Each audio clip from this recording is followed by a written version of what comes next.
सचिन आहेर यांना गळाला अडकावून उपमुख्यमंत्री एकनाथ शिंदे हे पट्टीचे मच्छीमार असल्याचे पुन्हा एकदा सिद्ध झाले आहे. त्यांचे भाजपमध्ये इन्कमिंग न होता शिवसेनेमध्ये झाले ते कसे आणि का हे आपण या व्हिडिओमध्ये सविस्तरपणे पाहणार आहोत. तेव्हा हा व्हिडिओ शेवटपर्यंत नक्की पहा.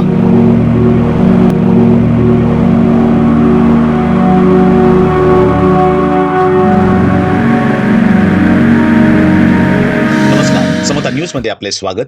महाराष्ट्राचे उपमुख्यमंत्री एकनाथ शिंदे हे पट्टीचे मच्छीमार असल्याचे पुन्हा एकदा सिद्ध झाले आहे. अनेक मासे स्वतःहून त्यांच्या गळाला लागायला तयार असताना त्यांनी अगदी व्यवस्थित निवडून आणखीन एक मोठा मासा गळाला लावला आहे. यावेळी त्यांनी शिवसेना पक्ष उद्धव बाळासाहेब ठाकरे गटाचे पुण्याचे संपर्क प्रमुख असणारे सचिन आहेर यांना विधान परिषदेच्या उपसभापती पदाची ऑफर देत आपल्या पक्षात घेतले. भाजपमध्ये त्यांच्या पक्षाचे एकनिष्ठ आणि पक्षांतर करून आलेल्यांची भली मोठी अन भरमसाठ गर्दी आधी झालेली असल्याने भाजप सध्या तरी इन्कमिंगमध्ये इंटरेस्टेड नाहीये. परंतु विरोधी पक्षाची ताकद खिळखिळी करण्यासाठी त्यांना हे इन्कमिंग मित्र पक्षांमध्ये सध्या तरी नाईलाजाने डायव्हर्ट करावे लागत आहे. सचिन आहेर यांच्यावर पक्षांतर केल्याच्या अंतर्गत केली जाणारी कारवाई होणार नाही. त्याला दोन कारणे आहेत. त्यातील सर्वात पहिले आणि अत्यंत महत्त्वाचे कारण म्हणजे पक्षांतर बंदी कायद्याअंतर्गत 10व्या अनुसूचीच्या परिच्छेद 5 नुसार राज्याच्या विधान परिषदेच्या आणि विधानसभेच्या अध्यक्ष उपाध्यक्ष या पदावर असणाऱ्यांना यातून सूट दिली जाते आणि त्यांच्यावर कोणतीच कारवाई करता येत नाही. आणि दुसरे कारण म्हणजे 2022 मध्ये विधानसभेच्या निवडणुकीत सचिन आहेर हे धनुष्य बाण या चिन्हावर लढून आल्याने एकनाथ शिंदे क्लेम करू शकतात की हे पक्षांतर नाही, कारण शिवसेना हे त्यांच्या पक्षाचे सध्या नाव असून धनुष्य बाण हे त्यांच्याच पक्षाचे अधिकृत चिन्ह आहे.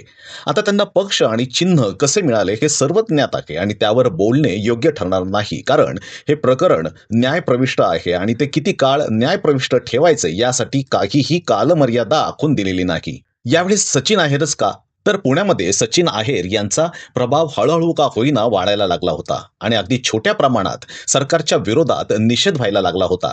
या छोट्या चिंगारीचे मोठ्या आगीमध्ये रूपांतर होण्याआधीच फायर कंट्रोल करीत त्यांचा बंदोबस्त एकनाथ शिंदे यांनी केलेला आहे आणि हे करीत असताना आपल्या अत्यंत अभ्यासू मित्रपक्षाच्या मदतीने आणि मार्गदर्शनाने सचिन आहेर यांना डायरेक्ट विधान परिषदेच्या उपसभापती पदाची ऑफर दिली, जेणेकरून पक्षांतर बंदी कायद्यानुसार त्यांच्यावर कोणतीही कारवाई होणार नाही. या सर्व घटना एखाद्या चित्रपटाप्रमाणे इतक्या व्यवस्थित स्क्रिप्टेड होत्या की सचिन आहेर यांची उपसभापतीपदी बिनविरोध निवड झाली देखील. इतकेच काय, तर उद्धव ठाकरे गटाच्या अनिल परब यांनी आहेर यांच्या विरुद्ध लढणाऱ्या महाविकास आघाडीच्या जगन्नाथ अभ्यंकर यांनी माघार घेतल्याचे जाहीर केले आणि फक्त एवढ्यावरच न थांबता सचिन आहेर यांची उपसभापतीपदी निवड झाल्यानंतर त्यांचे अभिनंदन देखील केले. आता उद्धव ठाकरे आणि संजय राऊत हे त्यांच्या ठरलेल्या ठराविक पद्धतीने फक्त बोलून उत्तर देतील, परंतु भविष्यातील गळती रोखण्यासाठी आपले उरलेले मासे एखाद्याच्या गळाला लागल्यापासून रोखण्यासाठी काही प्रयत्न करतील याची अजिबातच खात्री नाही. फक्त मनगटावर शिवबंधन बांधून खवळलेल्या